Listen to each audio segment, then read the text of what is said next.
What if the stability you see on screens is nothing but a carefully rehearsed performance? Imagine for a moment the evening news. Television maps splashed with bold arrows and soothing colors, promising control and unity. The anchors' voices are calm, their explanations confident, their graphics reassuring. Everything, they say, is under control. But for those embedded in the chaos, that promise dissolves daily, sometimes broken more than once before a week is out, often shattered several times in a single day. Political leaders and military spokespeople project a parade of victories, choreographed triumphs, and smiling soldiers. Yet beneath their polished words, the ground is buckling. Frontline accounts reveal lost positions, forced surrenders, and villages exchanged like pawns, all at odds with the official narrative. Behind every tightly managed press conference lurks a harsher truth. The situation is slipping further from anyone's grasp. This is not just a problem of one country or one conflict. It is the symptom of a global pattern. Those in charge cling to the illusion of control, while those on the ground see reality crumble. This is not a single country problem. In Central Asia, leaders paint pictures of brotherly alliances, but underneath, old rivalries are alive and dangerous. In the European Union, financial authorities tout steady hands and unshakable unity, even as debts and deficits quietly pile up, threatening to shatter the illusion in an instant. The same pattern repeats in South America, where economic crises are papered over with hopeful speeches, and in Africa, where alliances are declared in public while private deals contradict every word. These are not harmless stories. Trusting these facades can cost everything: security, lives, and the rare moments needed to adjust before disaster strikes. When decisions rest on comfortable lies, when vigilance gives way to trust, entire systems can unravel before anyone is ready to admit the truth. History is filled with examples, from the fall of the Roman Empire, whose leaders insisted that Rome was eternal even as the walls were breached, to the collapse of the Soviet Union, where official reports described a thriving economy until shelves stood empty and the state itself disappeared. It is time to look behind these facades and confront the reality beneath. Because the cracks are not only growing, they are spreading faster than most realize. Let's examine how these fractures threaten to upend everything from military strategies to economic survival. How wide is the gulf between official optimism and the mud-soaked truth of war? On television, the script never wavers. Order prevails, every attack repelled, each day a small triumph. Yet, out on Ukraine's battered front lines, the earth tells another story.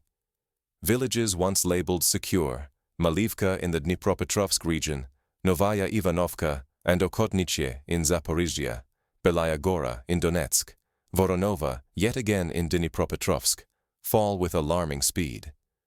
These are not isolated incidents. These are evidence of a broader shift, a creeping instability that no amount of press briefings can hide. Consider the experience of soldiers in these villages. They report not just the loss of territory, but the psychological toll of watching positions collapse that just yesterday were hailed as invincible. For them, each retreat is not only a tactical setback, but a betrayal of the narrative they are ordered to believe. The line is not creeping, it is buckling at its weakest points, where defenses were supposed to be strongest. The pace of collapse exposes an old order held together by press releases and hope, not by steel or resolve. Voices from the trenches, like war correspondent Bogdan Miroshnikov and a frontline soldier called Mukhnoy, pierce the noise with hard truth. Their reports cut through the parade of televised victories. Command is isolated, the situation is dire, and morale is battered by more than losses. It is battered by lies.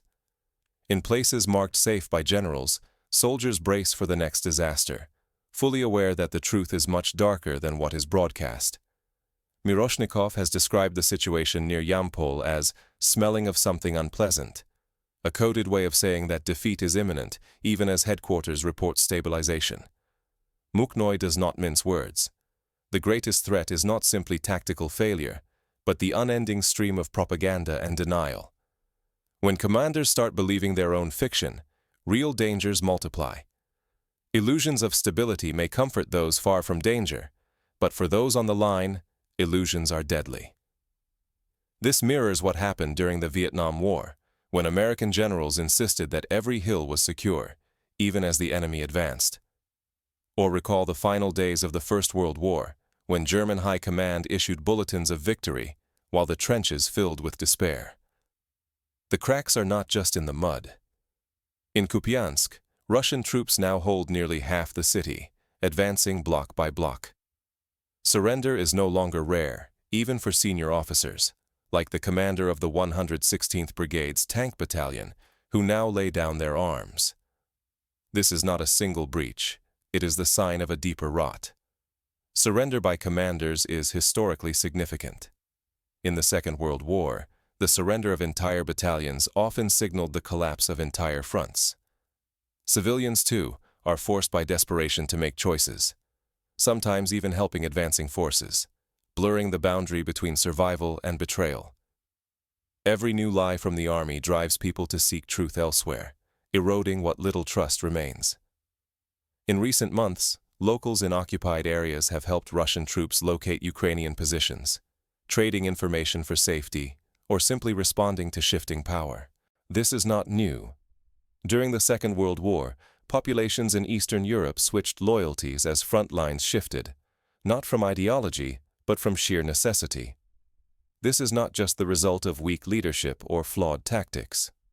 As former parliamentarian and now serviceman Igor Lutsenko reveals, the army is riddled with misinformation, from reported losses to the state of vital equipment. Commanders distrust their own chains of command. Honest feedback has vanished, replaced by a fog of wishful thinking and unkept promises. This phenomenon is as old as war itself. Julius Caesar wrote of armies lost not by enemy action, but by commanders refusing to hear bad news. The cost of these comforting fictions grows by the day. More troops lost, more ground ceded, and the specter of total strategic failure looming ever closer. When the illusion of victory becomes doctrine, it is the deadliest enemy of all. The Allied defeat at Singapore in the Second World War was made inevitable not only by Japanese strength, but by British commanders' refusal to believe reports of enemy landings until it was too late. Yet this divide between story and fact is not confined to the trenches. It is seeping through the entire region, shaping the next phase of power struggles and alliances.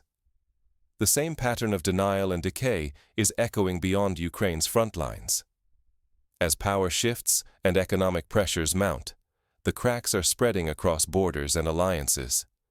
If history is any guide, the refusal to confront reality in one domain often infects others, just as the financial panic of the late 1920s in the United States quickly became a global depression. What if the language of brotherhood, so often used to build alliances, is morphing into the code of armies behind closed doors?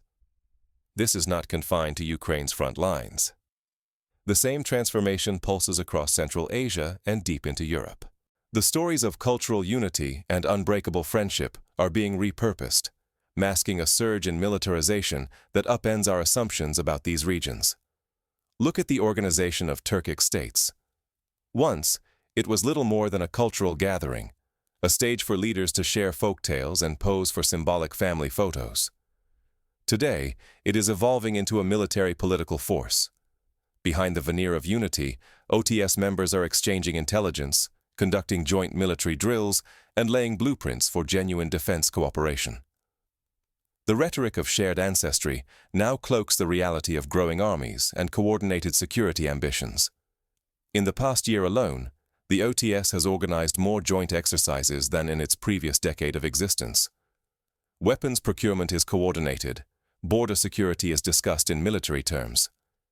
Azerbaijan is the most striking example. On one side, it leans hard into its brotherhood with Turkey. On the other, it courts Britain and the West. By moving between these alliances, Azerbaijan is not just surviving, it is mastering the art of leverage, positioning itself as a regional power broker. Other states are watching, adapting, and refusing to remain subordinates to Moscow, Beijing, or any foreign capital. They want to redefine the game, not just play by inherited rules. This is reminiscent of the Balkan states in the early 20th century, who shifted alliances repeatedly to maintain autonomy amid great power rivalries. The old rituals, ethnic pageantry, endless declarations of unity, are fading. In their place, hard security planning, concrete military structures, and a relentless drive for status and self-determination. Central Asia is becoming an arena of its own making, forging new power centers that refuse to fit into the West's or East's established order. The rise of new military academies in Astana and Tashkent, the procurement of Turkish drones, and the drafting of regional security pacts are all signals that a new order is being born. If we continue to believe these alliances are mere expressions of camaraderie and culture, we risk being caught off guard. The price of misreading these shifts can be far worse than diplomatic embarrassment. It means strategic blind spots, squandered resources, and perhaps the next crisis we never saw coming. Consider how Europe misread the dissolution of Yugoslavia. Convinced that old rivalries were buried, European leaders were blindsided by a decade of conflict. Yet if even the myth of brotherhood can hide such dangerous transformations, what about the most celebrated unity project left, the European Union? If Central Asia's alliances are being quietly remade behind the cover of tradition, what fractures might be hiding beneath the European Union's polished surface? The answer could redefine how we see Europe's future and our own security. How long can a union survive on borrowed time, pride, and denial before it buckles under its own contradictions? European Union leaders still vow unwavering support for Ukraine. Yet beneath their polished declarations, fatigue is quietly spreading, financially and socially. The EU's once mighty economic machine is stalling, and the hidden price of unity is beginning to surface in daily life. The Eurozone crisis of the last decade, when Greece, Portugal, and Spain teetered on the brink of collapse, offered a warning of how quickly unity can unravel when debts are ignored. France, Italy, and Greece now shoulder debt-to-GDP burdens that would have seemed unthinkable just one generation ago. Even Germany, long the continent's guardian of fiscal discipline, is bending its own rules simply to stay afloat. In hard times, even the most sacred principles can be set aside.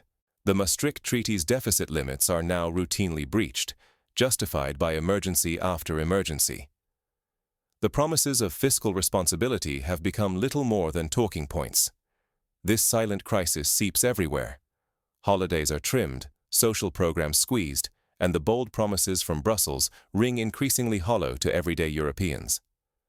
Public unease grows, palpable in shrinking paychecks and simmering resentment, as leaders seem farther removed from reality each day.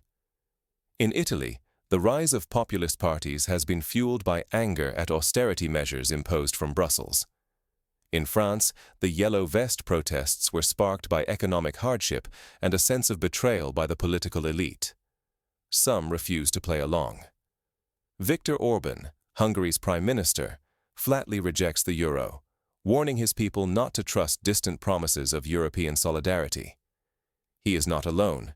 Doubts about the EU's future echo across the continent, as both citizens and governments weigh the real cost of unity. Poland and Slovakia have threatened to veto EU policy over disagreements on migration and spending, revealing just how fragile consensus has become. The myth of endless European resources and unbreakable solidarity is starting to unravel. Cracks widen, not only in budgets, but in strategic resolve. Without tangible backing, the EU's global influence begins to wane. When the money dries up and unity frays, promises to Ukraine, and even to each other, risk becoming empty gestures. The recent delays in arms shipments to Kyiv, blamed on technical issues, are in fact symptoms of deeper financial and political fatigue. These economic illusions are more than mere accounting. They threaten political commitments, social cohesion, and the very vision of a united Europe. When the gap between official rhetoric and everyday reality becomes too wide, trust breaks. And trust, once shattered, is nearly impossible to restore. The European Union was born out of the ashes of war, built upon the idea that shared prosperity could prevent conflict. But if prosperity erodes, so too does peace. But the European Union is not the only stage where the gap between words and reality is widening. Farther east, a different kind of fracture is taking shape, one that could redraw the map itself. The collapse of the Soviet Union was preceded by years of official optimism, even as the economy faltered and republics drifted away. The lesson is clear: denial buys time, but never solves the problem. When survival hangs in the balance, truth transforms from a virtue into the sharpest weapon. In the chaos of crisis, comforting illusions about stability or unity offer false shelter. These delusions are traps, each one deepening the fall when reality finally rips away the mask. In the aftermath of Hurricane Katrina, local and federal officials assured the public that all was under control, even as the levees broke and thousands were left stranded. The cost of delay was measured in lives lost and trust destroyed. Genuine feedback, unfiltered signals from the front lines, from citizens, from those living the consequences, is not a privilege. It is the last line of defense. Leaders and institutions must hear the hard truths, not just the soothing echoes of official narratives. Ordinary people and frontline fighters sense the shifting ground long before experts or state channels admit it. The warning signs are always there: rumors of ammunition shortages, grumbling among the ranks, empty store shelves, rising unemployment. It is those closest to the problem who first sense the coming storm. Organizations that prize honesty and leave space for unwelcome news are the ones that weather shocks and adapt quickly. When every voice is forced into harmony with the party line, failure festers and errors repeat. Whether on the battlefield, inside an alliance, or at the heart of financial negotiations, realism and clarity are not luxuries. They are existential necessities. They separate those who adapt from those who collapse. In the Second World War, Winston Churchill insisted on hearing the worst news first, believing that only by facing facts could Britain survive. It was this openness that allowed the rapid adaptation of tactics, from radar deployment to civilian defense. The ruins of history are filled with regimes and systems that cherished beautiful myths over hard facts. Every time we favor shallow optimism and dismiss warnings from below, we build another layer in the foundation of disaster. The lesson is painfully clear. Challenge the official story, seek ground truth, and demand transparency, especially when it stings. In Japan's Fukushima disaster, the reluctance to admit the severity of the nuclear meltdown worsened the crisis. Only when engineers and independent experts forced the truth into the open did the world grasp the scale of the problem. If we surrender honesty, we chain ourselves to a spiral of loss and decay. We lose the chance to correct course before fate delivers the bill. The price is measured in squandered resources, broken trust, and sometimes irreplaceable lives. The Challenger space shuttle disaster in the United States was ultimately caused not by technical failure alone, but by a culture that silenced engineers' warnings about faulty O-rings. In Ukraine, Central Asia, and across Europe, official narratives still promise unity and control. But below the surface, the cracks are widening, and only those willing to face hard truths will see what is coming next. The ability to adapt, to reconsider strategy, to admit mistakes, these are the hallmarks of resilient societies. In contrast, the refusal to hear bad news is the prelude to collapse. The next time someone offers you the promise of stability, pause and ask, who truly profits from this narrative, and what realities are being hidden behind that polished facade? Are you being asked to trust without evidence? Are dissenters silenced, or are their warnings taken seriously? These are the key questions that separate democratic resilience from authoritarian fragility. For far too long, we have been fed comforting stories of unity on the home front, unbreakable alliances, and economic strength that serve only to plaster over fractures spreading faster than most dare admit. Whether they are politicians, military officials, or European technocrats, the refrain is always the same: everything is under control. But in the mud of real trenches, along strained borders, and at dinner tables across Europe and Central Asia, a far grimmer truth is unfolding. Children in eastern Ukraine grow up with the sound of artillery, while families in Athens wonder if tomorrow's pension will arrive. These are not abstract problems. They are lived realities. These soothing illusions are not just harmless fables. Each time a military defeat is dressed up as a strategic withdrawal, each time a financial crisis is brushed aside as a momentary blip, and each time dissent is labeled as foreign sabotage, we are not simply misled, we are put in danger. Illusions breed complacency. And in these times, complacency is not just a missed opportunity. It can mean lost lives, lost cities, and lost futures. The lessons of the Chernobyl disaster, where silence and denial proved deadlier than the initial explosion, are as relevant now as they were then. This is no longer just a Ukrainian dilemma or a Central Asian or European crisis. It has become a global reckoning. Will we keep accepting stories designed to keep us docile and optimistic, or will we face the facts, even the painful ones, and demand unvarnished truth from those in power? Around the world, from Brazil to Bangladesh, governments face the same test. Will they choose transparency and accountability, or will they retreat into the comfort of official fictions? The choice is not optimism versus cynicism. It is between clinging to lies that numb us into inaction, or confronting hard truths that force us to adapt, to act, and to survive. Our individual safety, our nation's standings, and our shared future all depend on this decision. Every time we choose reality over illusion, we invest in resilience, in preparedness, in authentic progress. Every time we look away, the price rises, sometimes paid in blood, sometimes in dignity, sometimes in the slow unraveling of what holds our societies together. So what can be done? There are concrete steps each of us can take. First, cultivate a habit of skepticism. Question official narratives, seek out multiple sources, and listen especially to those on the ground. Second, reward honesty. Support leaders, journalists, and organizations that tell the truth, even when it hurts. Third, do not be afraid to speak out when you see reality being distorted. History is made not only by those in power, but by those who refuse to accept comfortable lies. If you care about survival, yours, your country's, or humanity's, now is the moment to reject staged optimism. Demand transparency, reward honesty. Question anyone who insists that all is well while reality shouts the opposite. This is not just a moral obligation. It is the truest dividing line between decline and renewal, between repeating disasters and learning how to build something better. Remember, the fall of every great civilization was always preceded by a refusal to face uncomfortable facts. The societies that endured were those that looked their crises in the eye and chose action over denial.